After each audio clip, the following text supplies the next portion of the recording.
if you have a problem in your life, the first place to start looking is in the mirror. Look at yourself. I know I try to practice that in my relationship. I try to practice that at work. Sometimes it's difficult, but if you're having a problem at work or having a problem with someone, you really need to stop, take a breath and say, how am I contributing to this? What am I doing that's helping to manifest what's going on here?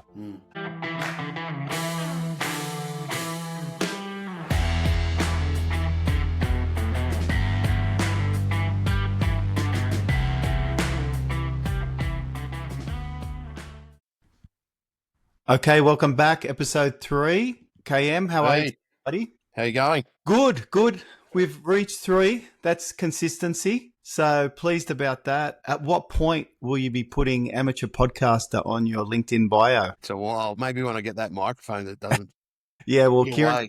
Kieran's been having some difficulties with his microphone for the last few weeks. I won't go into the details, but let's just say he'll be making a trip out to Office Works to get that bad boy returned. That's it. Absolutely. So again, welcome back, guys. We covered a lot last week just around separation, guys that were in the process of separating, what that 30-day triage was going to look like. And we covered a lot, looked at all the legal aspects, financial aspects. We looked at custody arrangements, all those types of things that men really need to consider as part of that 30-day triage. Any comments around last week's episode or any highlights for you? I think some of the things you dropped there in that steak dinner were gold, mate.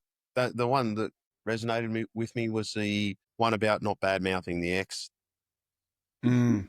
That's very good. But there was a lot in it, mate, which I enjoyed. Yeah, that was great. So for this week, we're redirecting our focus, looking at guys that are thinking about leaving. So those that are in the contemplation stage of separation. This is really about what the men in our audience need to consider before they take this step. It's a big step. And I know that a lot of men go into this step blindly without considering all the aspects of that decision, the gravity of that decision. So this is an episode for guys to really pause, to reflect. So we're going to be covering off stuff like the introspection of separation, how guys need to really look in the mirror before making these types of decisions. We're going to be looking at the case for staying. We're going to be looking at the reality of leaving. And then if the men in our audience still want to leave, we're going to give them some tips on how to leave with dignity, how to leave gracefully as well.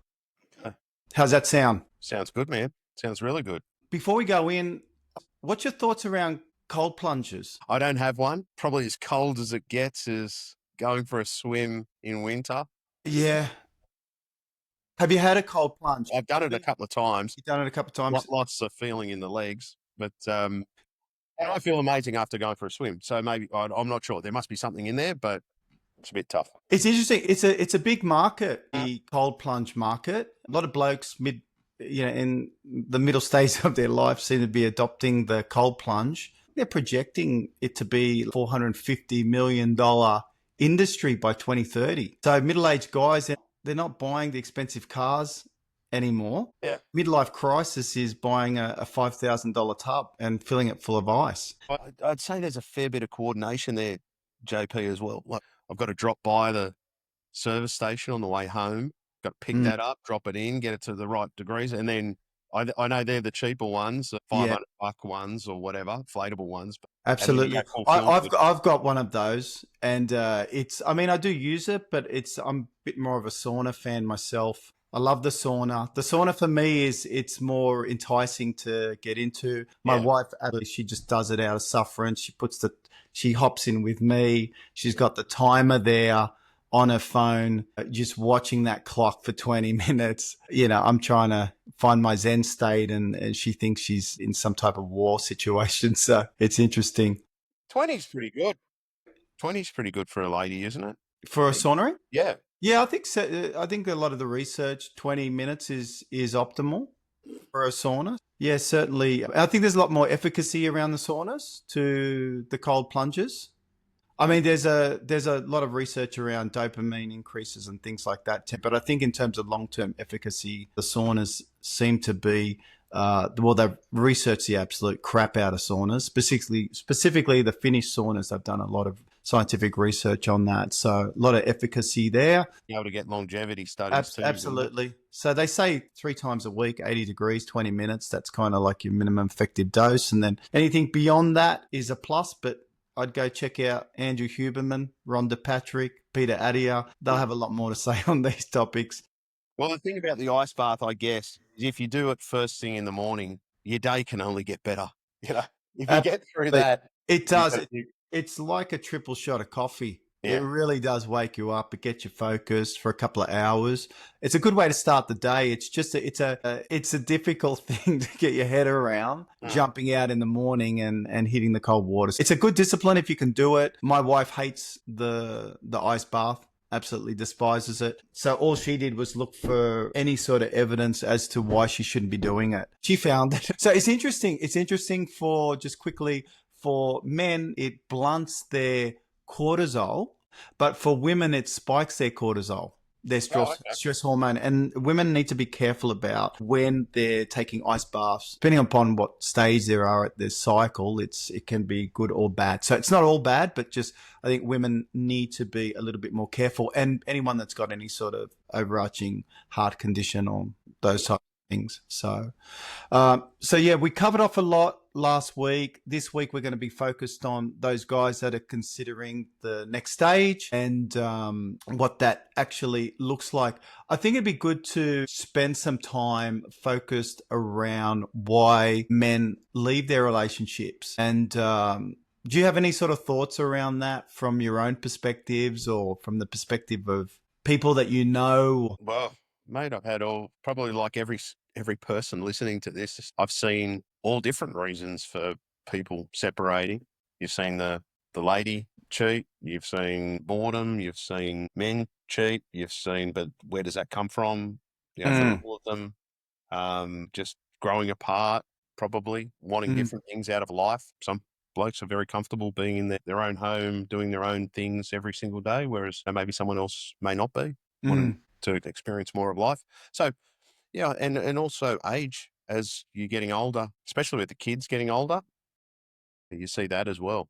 So Yeah. you've done your bit, and not everything is bad in those. None of these things are actually bad. It's that they hurt along the way, no doubt, and there's things you've got to do. But a lot of the times you're spending a lot of good time together, and then it's time to do something else in the same way as a career. You grow your career as you go. So imagine if you were in the same job that you started for the rest of your life. Yeah, it's interesting. I think one of the things that strike me, particularly around relationships, is, and probably the media plays a big part in that by romanticizing relationships and providing a perception about relationships that good relationships should just run on autopilot and they should just be. And I think the reality is we've got a very disconnected view around what is involved in creating a successful relationship. Because when we look at our work, for example, we understand that you get what you put in, and people work hard and they put in the effort and they understand to get the results. You know, it can be a bit of a grind, and you've got to put in that consistent effort. Same with fitness. You know, you need to turn up to the gym every day. It's a discipline. You've got to do the work. And I feel that a lot of people don't take that same mindset to their relationship, understanding that it is work, it is discipline, and that you get out of a relationship what you put into the relationship. Yeah. Yeah, all of those things. My mum gave me a speech for our wedding. It was marriage isn't about finding the perfect partner. It's also about being a perfect partner. Yeah. Yeah. It may not have been perfect. It may have been something like, a good partner. Yeah. Well, I think a lot of people, when they look at relationships, it's from a mindset of what can I get out of this relationship, as opposed to what can I give to this relationship. I think if people adopt that type of psychology, it makes for healthier relationships at the end of the day. But a lot of the research backed rationale for why men leave, that you've got emotional disconnection, feeling ignored in the relationship. There's the physical aspects about 30% of men are diving out of relationships because they feel like their sex life is not what they think it should be. So that's an interesting one. That one I know for certain people around me, that certainly comes up in conversations for the middle-aged guys. There's disrespect, feeling invisible, feeling underappreciated. I actually think that's a huge one for men. Men are pretty simple. We're pretty simple creatures. We're not very complicated. I think men just want to feel appreciated for the things that they do. I think it's those small acts of service, things like that. Obviously, conflict is a big part of it as well. Constant conflict, things being hostile at home, losing their identity. And I think that plays into the whole midlife crisis button. When you get to that 45, 50, you've hit midlife, and people really starting to reconsider how they want to spend the next stage of their life. It's a big time of reflection. I'm sure every bloke listening to that is one of them. They just hit a button on at some point in their marriage, right? Whether it be when the kids are young. Obviously, that's a bit of a loss of identity too. It doesn't sound like it. Sounds a bit selfish, but it's true. Your wife is spending time with the kid more so than yourself, probably. There's a Yeah. lot of that for both father and mother. Yeah, that's interesting. Do you think that when you are in that sort of parental situation, when you're married with kids, that you lose your identity as husband and wife, and you become parents, and the focus gets fully directed onto the kids? You get caught up in the day to day, and you just lose that husband wife identity? Well, I'm sure it is for some people, yeah. And the focus, you know what it's like once you've had a kid. You can't believe the difference in yourself. Like something just clicks. And I mean, something would click that, you realize that this new child that's done nothing for you at all, really, the day it's born, but you realize you'd lay in front of a train for it, right? It's Yeah. and how did that happen? That just seems like it's a chemical imbalance. I'm just talking as a father. But yeah, but if It happens straight away, doesn't it? happens straight It's away. instant. I don't understand that chemical that's released or how it works, but you could also say the same thing's happening for a mother. I just don't. I don't have the background on that. But yeah, so the focus just may change. So that's going back to your first point, which was these things, discipline and making sure you're putting the time in, and which is difficult. Jeez, my kids are older now, so it's easier. When they're little, it's really one of the toughest times in your life, I think. As a parent, husband, where's the money coming from? It's not like it's not like you're earning your highest wage when you've got your first kid. The wages keep going up, right? Things get a bit easier, but anyway. Yeah, it's a very expensive thing, and nothing will bring out the flaws in your relationship quicker than a child. If your relationship has got cracks, a child is going to make those cracks very visible very quickly. Hey, one you didn't say before was money. Did you say that before? No, I didn't mention the financial situation. But that puts pressure on for sure. Mm. Like sometimes I wonder if people are better off under government regulations being married or not under today's society from a monetary perspective. Yeah. Does it matter though in terms of realistically whether you're cohabitating as a husband and wife or whether you're just in a No. relationship? It was more about being in different homes, being divorced, being. Okay. Yeah. 100%. Money is a huge problem, I think, in a lot of marriages, all that stress of not having enough. But also, I think when you've got disconnected values around money as well, if you don't share the same values, that's going to cause a lot of issues in your relationship, inevitably. Because if you've got someone that's quite financially responsible and then the other person is a spendthrift, that is going to cause problems, isn't it? Especially when you've got children and you're trying to pay rent or mortgages or look at groceries, how expensive it is, cost of living. It's getting harder and harder. So that brings us to what should men first be considering in that process of whether or not to stay or whether or not to go. My suggestion would be, and I think this applies to most aspects of your life in all areas, if you have a problem in your life, I think the first place to start looking is in the mirror. and to look at yourself. And I know I try to practice that in my relationship. I try to practice that at work. Sometimes it's difficult, but if you get having a problem at work or having a problem with someone, you really need to take a breath and say, how am I contributing to this? What am I doing that's helping to manifest what's going on here? So I think absolutely in relationships, particularly when you're not happy, you look outwards and then you start putting your partner under the microscope, but you're not putting yourself under the microscope. So what does that mean? Part of that introspection is to look at the physical aspects of yourself, because I think healthy body, healthy mind, are you exhausted? Are you drinking a lot? Are you hitting the booze pretty regularly? Are you out of routine? All those things. Are you exercising? Are you looking after yourself? Because if you're going to make a life important decision like this one, you want to make sure you're doing it from a good, healthy place. And that's really what the introspection is all about. It's about tidying up your own backyard to make sure you're in the best physical and emotional state that you possibly can be, so that you're making the best decision ultimately at the end of this situation. And that's not to say that you're going to be in this perfect place. It's about, you want to be in the best place possible under the circumstances before you make that decision. I think we need to consider things like the emotional aspects as well.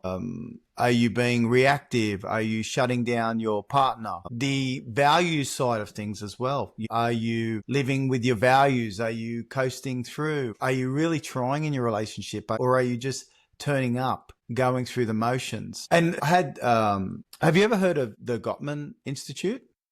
No. He's done a lot of research around why marriages fail or why relationships fail. And in his institute, he's done a lot of research and analysis, and he's got predictors of whether or not couples will succeed or not with like 96% accuracy, which is quite amazing. But I don't know if I want to go see him. Correct. Yeah. So he talks about what they call the four horsemen, Right. which is the four things that really derail relationships. And they are criticizing your partner, being contemptuous with your partner. And that can be one of the big physical indicators is eye rolling. Eye rolling, believe it or not, is a massive sign or negative in a relationship. A defensiveness as well, and stonewalling your partner. I think I know personally a couple of guys that are professional stonewallers. They can go a few days of just absolutely. I don't have that type of resilience to last. It's not my type of thing. But yeah, The mate I knew, it's like his wife didn't talk to him for like a week or something like that. a week. Yeah. So that's some genuine stonewalling. Yeah, that's crazy, isn't it? That's back in the day. Yeah. Yeah. Obviously, I didn't want to ask what happened. I just left. No, well, a week of stonewalling must have been a fairly serious offence. Must have been something. Yeah. I would think. I had a good, I remember it was actually a teacher when I was at school. He's talking about relationships for some reason. And he was saying that him and his wife, they have a rule that they'll never go to bed angry at each other. So they've got a rule that before they hit the sack, they need to work it out before they go to sleep. I think that's that's a really healthy, positive thing. Not always possible, but I think it's certainly a good, ambitious, trait to have in your relationship. It's hard to think logically if you're already pretty wound up in a fight. So yeah, he's doing well, or that both of them are doing well to be able to do that. Yeah, 100%. And if, again, just to recap, if you're thinking about leaving, look at yourself physically, look emotionally, check your values, assess your relationship, and look at what you're doing to contribute to the situation that you're in and how you're harming the relationship. Do focus on some of your behaviors like your criticism, your defensiveness, and your stonewalling. If that is part of your repertoire, you need to drop it, because if you don't do that type of work and really take a hard look at yourself and you think there is some greener pasture on the other side, you are kidding yourself, because you are going to bring all of those traits into your next relationship. So you're better off taking a really good look at yourself and healing yourself as much as possible.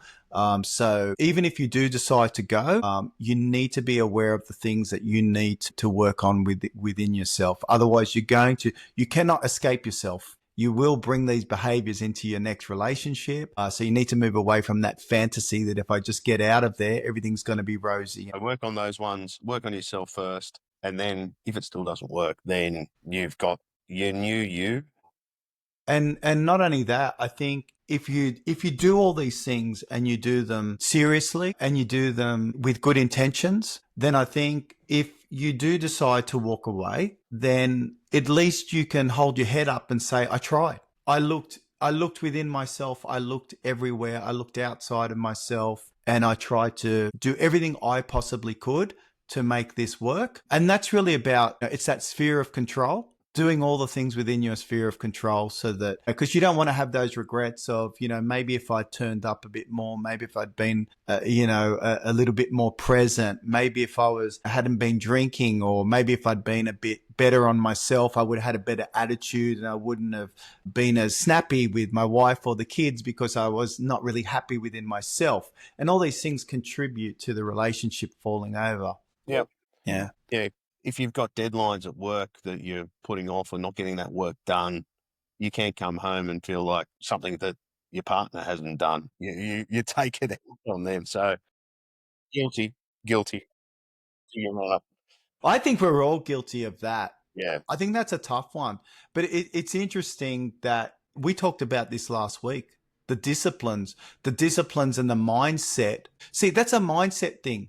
We are so controlled in the workplace and we don't bring that emotional control home. And I get it. The home is a safe place. So it's a place where you can be yourself. It's a place where you can kind of let loose. But really, when you think about it from a values perspective, if someone said, write down your values, I don't know anyone that puts work before family, right? Family first, work second, third. Well, for me, it's family, health, maybe work. But when you look at it from a values perspective, the reality is we don't live the values that we think we have, which means that we really should bring our highest level of control to our family, our relationship. We should be putting in the most work there because that's the thing that we value most. But so we say one thing, but then again, we think that these relationships should just run on autopilot, which is interesting. So I think that's a real mindset shift, I think, for people. That was actually one of the recaps that I didn't say earlier was, treating your relationship in the same way you would treat the business. That separation, but you're actually extending it a little bit more to say, try to treat that at home, which is also having the discipline. So it's just a different extension of yourself. It is, but it's a mindset shift, isn't it? You've got to go in with that mindset. And that's kind of what I was referencing earlier about if you wake up and say being in a successful marriage is work. If you come with that attitude, you're going to wake up ready to do work. So, like when you get to work, you do have to impress the boss occasionally, right? Well, that's right. You've got to get to work early. You can't just show up late every day. There's some of those. Exactly. You don't show up late. You put your work to a high standard, and I think you don't mope around at work all day. Well, you can, but it's going to reflect in your performance review, isn't it? Right? You're not going to be getting an exceeds expectation. You won't be getting any bonuses. That's for sure. So yeah, that's interesting. And really, the case for staying. Why do men want to stay? It sounds rosy on the other side, doesn't it? For a lot of guys, when you're feeling low, it feels like it's a greener pasture. It's a fresh start. It's a problem solver. But is that the reality? No, it's not the reality. I'm sure everyone looks at those couples that you think are just fantastic together. You can imagine they never have fights and they never do anything. They never have any issues. But I'm sure on the inside, it's everyone's got to work on it or are working on it. So that makes perfect sense. It's, when we talk about the reality of leaving, 11% of separated dads getting sole custody. We talked about this last week. You're going to lose a lot of time with your kids when you go. Yeah. Your net worth is going to drop. That's an ABS statistic. It's going to drop by up to 35%.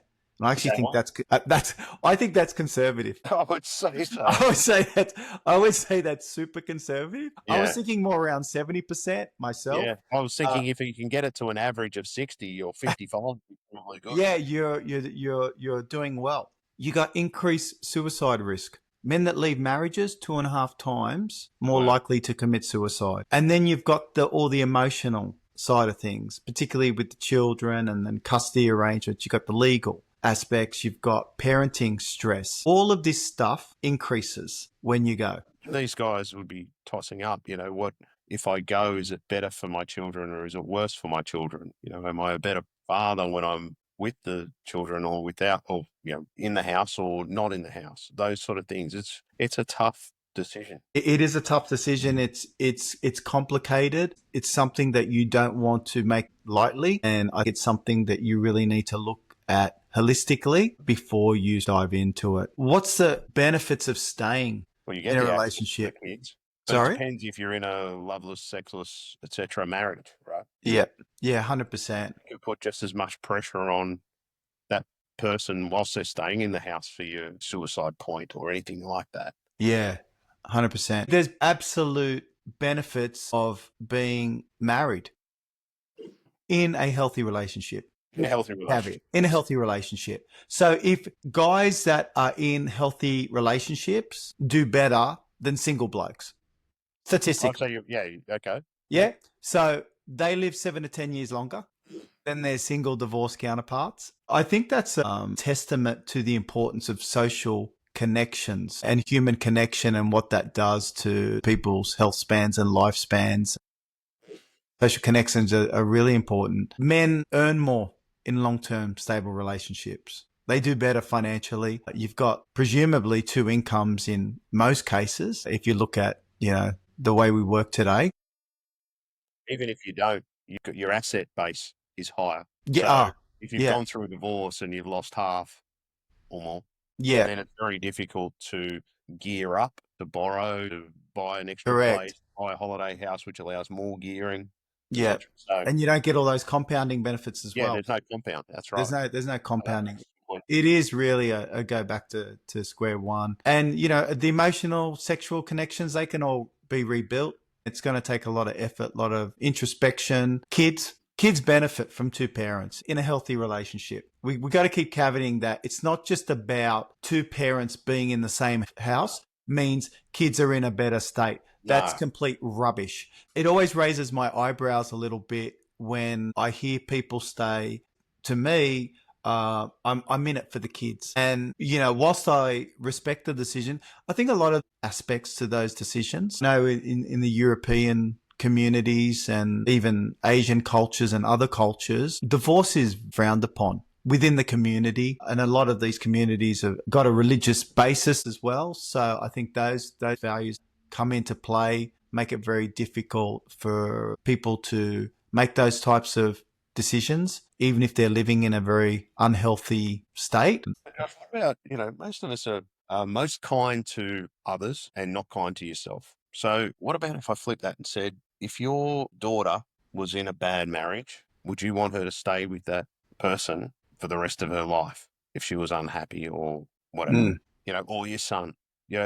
When you put the decision you're about to make in the mm, hands, like if you can imagine yourself as your child, mm. who you would do anything for, then it would be like, no, I would want them to have an amazing life. Life is short. You've got to be in one of these lives that gives you value. So I don't know, maybe it's just a different way of looking at it because it's very hard to make a decision when you're thinking about yourself. Like, you're saying, I'm doing it for the kids. Yeah. It's a lot more difficult yourself, you feel like I can put myself through any sort of pain, let's say, even of my child.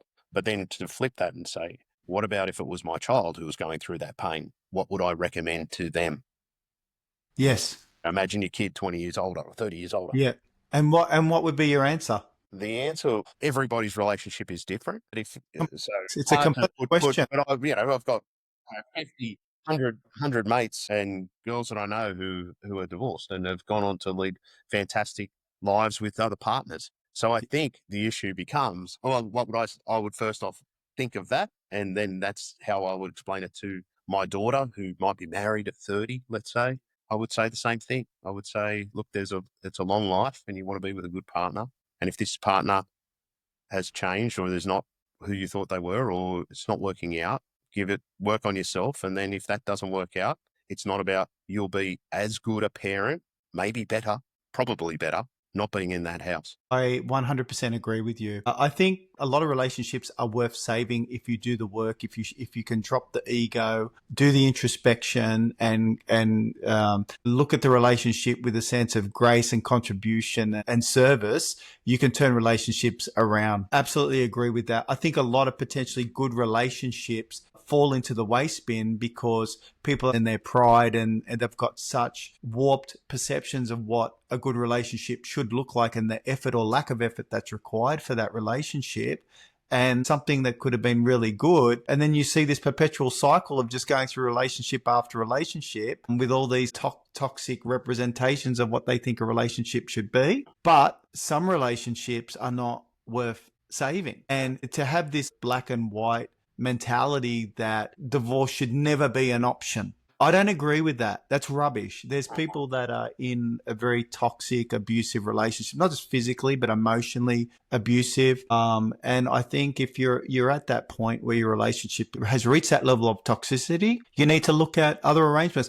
And it's to your point. It's very naive for couples to think that if I'm staying for the kids, that the kids don't know this. They know it because they feel it every day. They can see the way you interact with each other. They can see the stonewalling, the criticism, the name calling. You know, they can see the emotional disconnection. They can see the separate beds and you staying in the lounge and the fighting behind closed doors. And the kids are not thriving in those environments. And I think a lot of children, when their parents do divorce, there's a sense of sadness, but probably a sense of relief for some families to go, it's over. Yeah. And it is a very sad time because I think you want to give your children a mum and a dad together under one roof because that's the ideal situation. But when that is not possible, you need to consider this is the reality of the situation. What is the next best thing? The next best thing to that is we live under separate roofs and we are focused on being the best, most present parents that we can be. And that when our kids see us individually, they're seeing happy, well-adjusted, present parents, present fathers. Josh, you've walked the walk on that. Being able to refocus on that is probably paramount. Just reminded me of a friend of mine whose parents divorced when she was in high school. And she said it was one of the best things that ever happened, that they both went out and thrived. And it was so much easier to deal with both parents who they loved, right? But it was difficult in the home. So she's saying that as a 50-year-old lady these days, but that's a reflection of looking back at her high school. Yeah, absolutely. So, we've covered off the introspection side. We've covered off the benefits of staying under one roof and the benefits offered by marriage. We've looked at the darker side and the realities of getting separated and what that's going to realistically mean for men. But there's also the side of, and we just sort of touched on it. Sometimes it is the right move. I know myself, I've gone through this process. I'm divorced and I'm better for that myself. And it took a long time, but ultimately that relationship wasn't the right relationship for me as an enduring type of relationship. But I also got so many wonderful experiences from that, a lot of learnings. And really, most importantly, I got two beautiful children out of it. Who I love and I have so much respect for, and I would never take any of that back. So you have to see the positive side of that and just focus on the positives, focus on the parenting side of things, turning up as a dad, being a good dad if you decide to go down that road. And then really the key takeaway is, if you do still want to leave, how do you leave? How do you leave in a way that's going to be the healthiest way?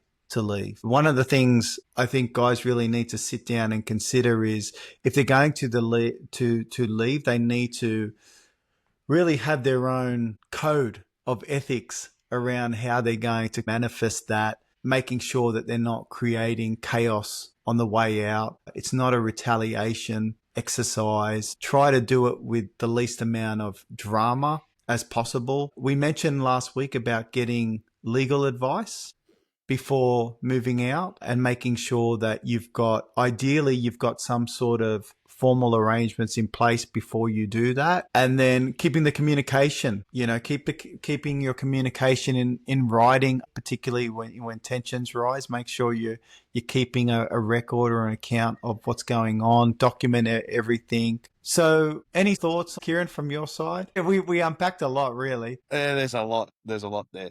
That last piece, presumably, like your kids were young when you separated, and that, I guess that's at different ages. If you're young, you probably still have a sit down, but they can't really take too much into it if they're 2 or 3 or whatever. Young, then at different ages there's a different conversation that has to be had, and hopefully both parties are together on having that conversation with the children in a positive way of why it's happening. And it's not because of the children, obviously, it's because they've had a good run, and it's time to move on to the next chapter effectively. But with the children, it's still going to be done well. You're still going to be positive, and you're still going to be with those children as much as possible. So nothing changes in that relationship. There's an old saying, Kieran, you don't know your wife until you divorce them. Yeah. And it's in jest, but there is a reality to that. We all want to sort of go through these things respectfully and with kindness. The reality is, and I'm just talking about probably my own experiences and the people around me, that's idealistic in terms of, people getting together and everything's being respectful. And I think it starts off that way. As you go through this process, you're going to have differences of opinion about a lot of things: custody arrangements, financial arrangements, housing arrangements, care arrangements, how long, how often. These become, areas of contention. And when you put the contention into it, that's when things start to get a little bit frosty. Okay. So I think guys just need to be aware, absolutely go with good intentions, but do protect yourself along the way. I think all people should protect themselves. We need to be realistic about this. So final recap, call to action, do that audit on yourself. Don't outsource your blame to anyone. Take responsibility. You don't have to stay in these relationships, but just don't leave dirty, I think, is the way to go. Make sure you're doing the inner work, because irrespective of your decision, you don't want to take any of this nonsense into another relationship. Otherwise, you cannot run away from yourself. And then lastly, I think if this episode is of value to any of our listeners, if it's of value to their friends or family, guys they know that are on the fence, please share this episode. We'd be very appreciative, because that's our mission. We want to really help guys rebuild their lives, and particularly during probably one of the most challenging stages of their life. And also, if people could kindly subscribe to our podcast, to our channels. We've got all the links in the description.